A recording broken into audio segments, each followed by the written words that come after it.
So good afternoon. I'm going to correlate what's happening in the world, nothing new under the sun, from the beginning of time, and how,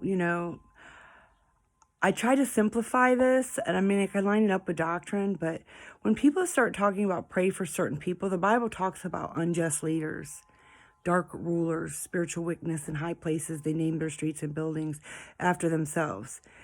Many Antichrist. Love not the world. What's it profit a person to gain the world and lose their soul? So these are your blasphemers. The Lord openly rebuked the Pharisees, Sadducees, and scribes, because these are the ones that change times and laws. It's the doctrines of devils. The Lord had showed me about, and this is in the Bible, about King Solomon, 666 talents, labor, slavery, and brazen image and altar. And there's a lot of things that go into this. People's hearts and minds will fail them for the things that come on upon that world, because these are your oppressors of humanity that are implementing these things into our world.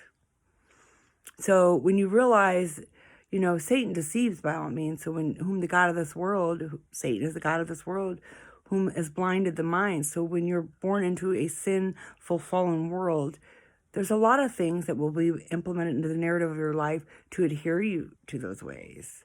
I once walked in the course of the world. Now I've been set apart, holy, and sanctified. And everything, it's not, they accuse Noah of being a conspiracy theorist too. Because you got to remember, the whole world lies under the power of the wicked one. So when you have just a very few people that come to the truth, the Lord reveals all things to his servants and prophets.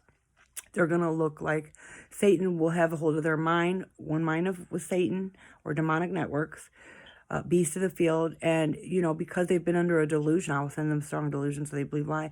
They've been living that delusion so long that what you say to them is going to seem so fallible or so unwrong or so wrong, so untruthful, because you got to remember they've been living a lie for most of their life. This world has been built on lies.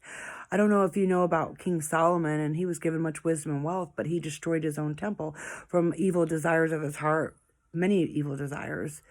Silver and gold, and lusting after women, having many wives, polygamy, and that's a sin. So yes, the Bible talks about many things. A lot of people will justify their life and say, well, it's in the Bible. Well, that doesn't mean that it's acceptable, because the Lord showed, if you'd finished reading whatever verse you're cherry picking out of there, would show the end result of that lifestyle, because not everything received a blessing. Just like the son of Abraham, Ishmael, who was a Muslim, who received a curse because he fell away to a doctrine of devil, a false religious system. The Bible talks about we don't all serve the same gods. And the first of 10 commandments is, thou shalt have no other gods before me. Remember, Lucifer fell from the sky and broke the nations into pieces. He fell from pride and sin. So if one of the greatest angels fell from pride and sin, we're not getting it in there. It's not prideful to preach sound doctrine. It says they accuse you of the very things they are. Like, you're not supposed to judge. You're being too judgmental. It's sound doctrine. It's when my judgments are in the land, my people prosper. A righteous judgment, to know between the truth and a lie and wrong from right.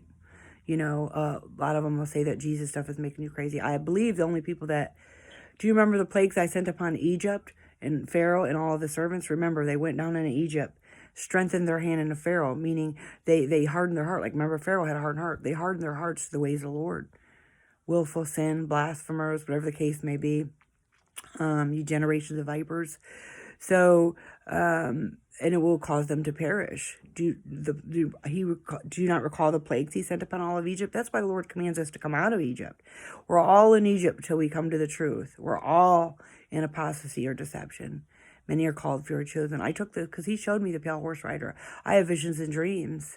It's refined me, my character. Yeah, I have righteous indignation. I have righteous anger. Most of the mourning and sackcloth, they say I'm depressed. You'd be depressed too if you know that most of these people aren't making heaven. That should depress anybody. It should depress anybody knowing that most of this world is being deceived. Because the Lord would never require you, Bosheth, to shame, to surrender, to torture. Tophia, they built their altars in Tophia. They're high places. That meant they've created these images or idols or gods. Remember what's happening in Gaza is he's burning their idols. I'm going to set Egyptian against Egyptian. These people that worship false gods because they don't serve the Prince of Peace against each other. I'm going to kindle a fire in Gaza. It's in Amos, Zephaniah, and Zechariah, and all of Gaza, and burn their idols out of my land. The people that serve those idols. because they can't, if they're not serving the Prince of Peace, they're not protected from the Most High God either. If that's the rock you stand on, let that rock save you. Rock meant God. The true bride is not defiled with the false woman. The apostle, you're either the woman, the beast is wroth with one woman. Woman representing churches. The true bride or woman is not defiled with the apostate woman. In Isaiah, it talks about the lady of the kingdoms or the whore of Babylon, the harlot system that rides that beast system. This is an Antichrist system. Satan is the god of this world. You're born into sin. And what people fall away to is either their doctrines of devils, seducing spirits. Your seducing spirit, could be just someone delivering you into the world, trying to get you back to go into the world. Oh, come over here, hang out with us, or, do these things. All liars take part in the lake of fire. It says outside are dogs. That means a reprobated, seared, conscious mind who don't feel no remorse for their sin like Cain. He didn't feel sorry for his deeds. A heart that devises a wicked scheme. He was worried about his reputation, what people would think of him, so he did it behind closed doors. The Lord said, I'm not going to let two people go down for one evil. I'm going to mark you. No one's going to kill you. You're going to destroy yourself. They follow the ways of Cain and riches of Balaam and destroy themselves. See, he said he will hold them accountable. He will use the Babylonians to judge a nation, but he will hold them accountable for their deeds. Babylonian exile is spoken of in Exodus. In captivity, remember the Amorites held the Israelites or Jews into captivity. They enslaved them, which is just like King Solomon and Hiram Abi, 666 talents in labor slavery, where they oppress humanity to enslave them in their system. So they do things. They divinate lies in my name. I did not send them. Like the Moab and Ammon, the Ammonites and Moabites. They worshiped gods and goddesses and deities of Egypt. So this is getting deep into scripture, but like the tribe of Dan will not see paradise. This is your very serpentine seed. This is where this is where the spirit of the Antichrist comes from, the tribe of Dan. And it's representation of anything that Christ is not. Any false religion, any false god, any phallic worship, any phylacteries, any rebellious spirit. That's what the kingdom of darkness represents. All religion comes from the kingdom of darkness. That's what the Lord showed me. He showed me purgatory, Pergamum, limbo, Christendom, and perdition. And each level of defection from the truth and what religions were in those variables of deception. Getting further and further away from. Do not serve the gods of your forefathers. Evil altars, covenants, wine. Do not drink the wine of Babylon. Remember, Babylon means confusion. Who's the author of confusion? Satan. Satan is the king of Babylon. So do not drink the wine of Babylon or its false denominational enterprises, the lady of the kingdom, the whore of Babylon, because he's going to pull them all into himself. Remember, he joins the opposition. No marvel Satan himself masquerades as angel light. He was once the greatest angel and knows scripture. He'll have you running after religion as long as you don't worship the Father in spirit and truth. He's infiltrated all these churches, the Leviathan, the Marine. They're casting, the Lord's not going to give you a spirit of crazy when he delivers you. Because remember, they can do false signs, lying wonders, and miracles also. They have the same power as God, but they can't give life. They can only give you a temporal alleviation. But then you're fighting more demonic forces later because they're putting demons in you. The Lord doesn't give you a spirit of crazy. When you see these people creating miracles or, they're putting a show, do not cast your alms before men. When you get on the floor and cackle and you're happy, the Lord don't give you a spirit of crazy. The Lord don't give you a spirit of confusion. He doesn't play mind games. It's going to come with certainty and peace. So this is what I'm saying about he's infiltrated a lot of churches with the spirit of the Antichrist, the spirit of religion. Remember, Jesus used to go to these church buildings and cast out devils. Howbeit, you do not know I'm not in temples made with hands. And this curse began from the land of Canaan. And you can look at, I have a little graph about the land of Canaan and what's like Judeans were under the Talmud. The Judeans were from the synagogue of Satan. The Talmud was Enoch, fire and brimstone. He only stayed there 4 days. He said, do not intermingle with the fallen, they'll have you worshiping your false god. He only slept in Judea for 4 days. It's a place of worship. It's a phallic worship. It's the state of your existence. So the Judeans were under the Talmud. King Solomon was under the Kabbalah, the brazen image or altar, where you're defecting further from the truth. You're using your wisdom and your knowledge, just like false prophets do, for the wrong things, evil desires, for your own gratifications, not taking other people's lives into consideration. So you start oppressing others, enslaving 666 talents, enslaving them, labor slavery.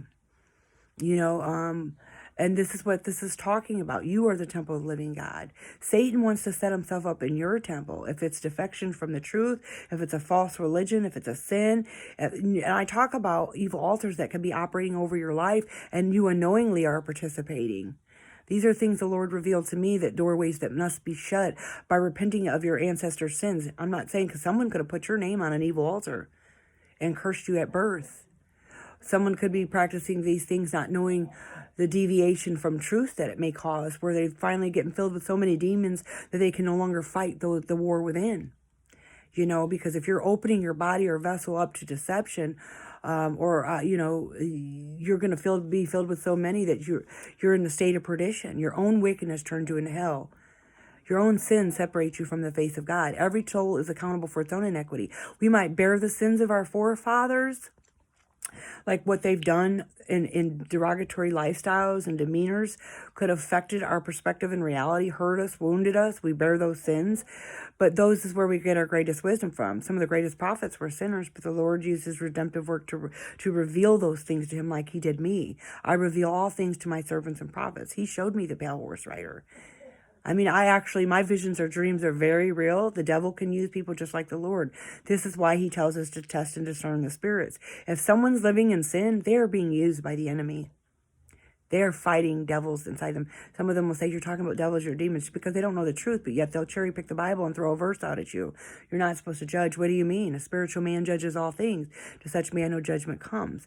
We're just supposed to judge all things, because how would you know deception, apostasy, or phallic worship, or sin, or if you don't have a judgment, some type of judgment in your mind to show you if you're deviating from the truth or not, or if you're falling away to doctrines of devils? How would you have to have a righteous judgment to know when these things are the variant or the defilement in one's life, to be able to deliver them out of that deception?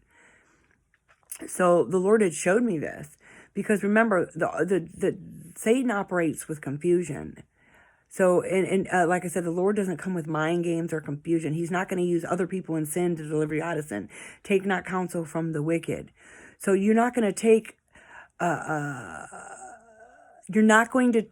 advice from somebody who hasn't figured out that. Take the motes and beams out of your own eye before you try to take them out of somebody else's. Worry about your sin, not mine, especially when I live a sanctified life.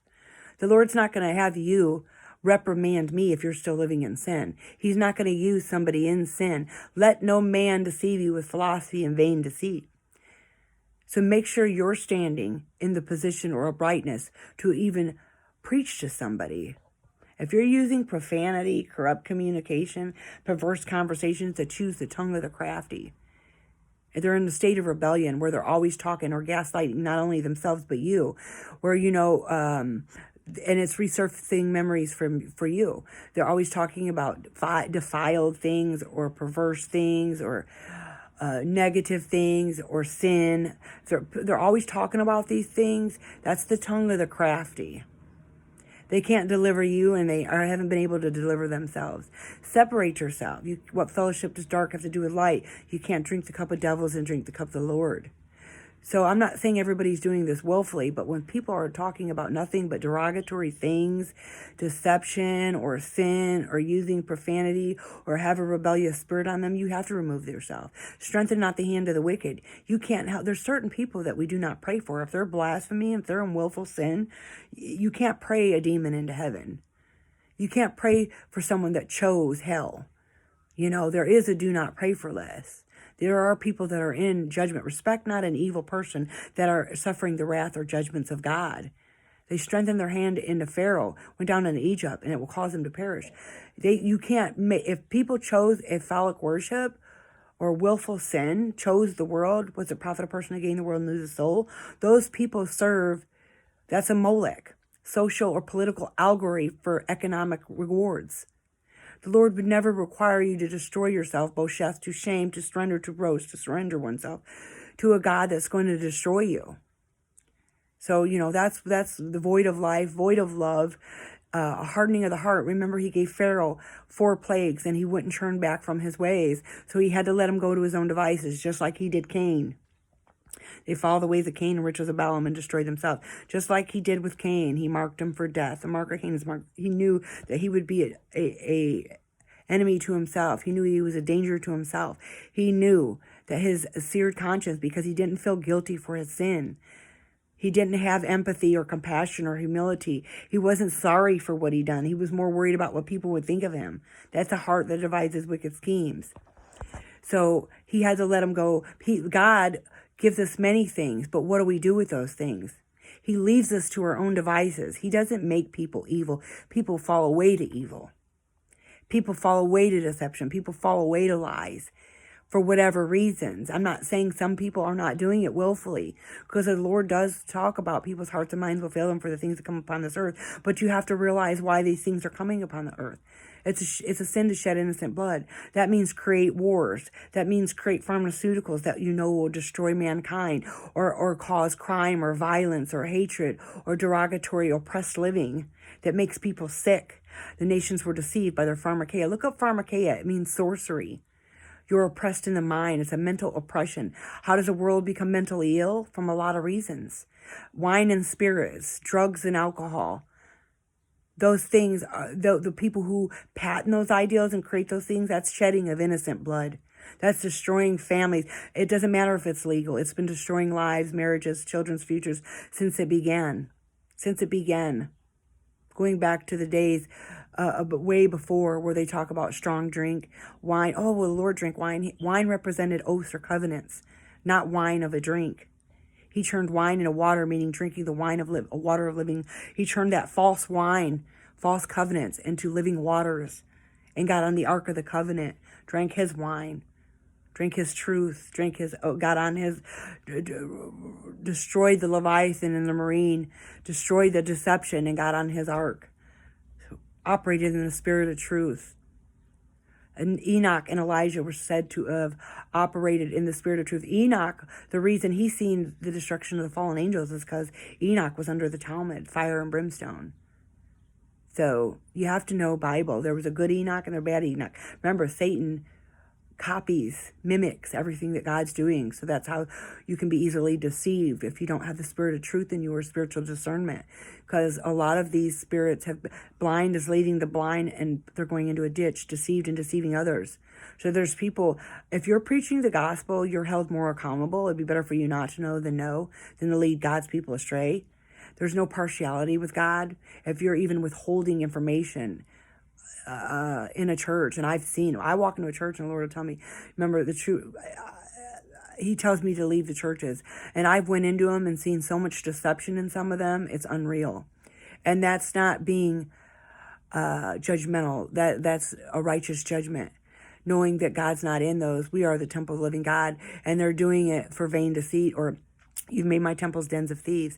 Tithing wasn't meant for you to sell God to people. It's given freely, or to give it freely.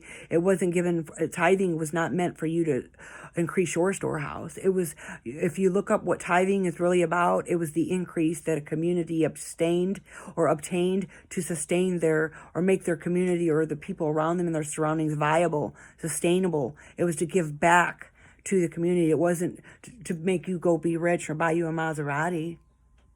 And then you have homeless people lying outside your enterprise. That's not the love of Christ. When you can destroy people so that you can go to home, preach the gospel, and go home and sleep in your warm bed, while you have homeless people sleeping outside of an empty church building that's being heated and cooled and empty.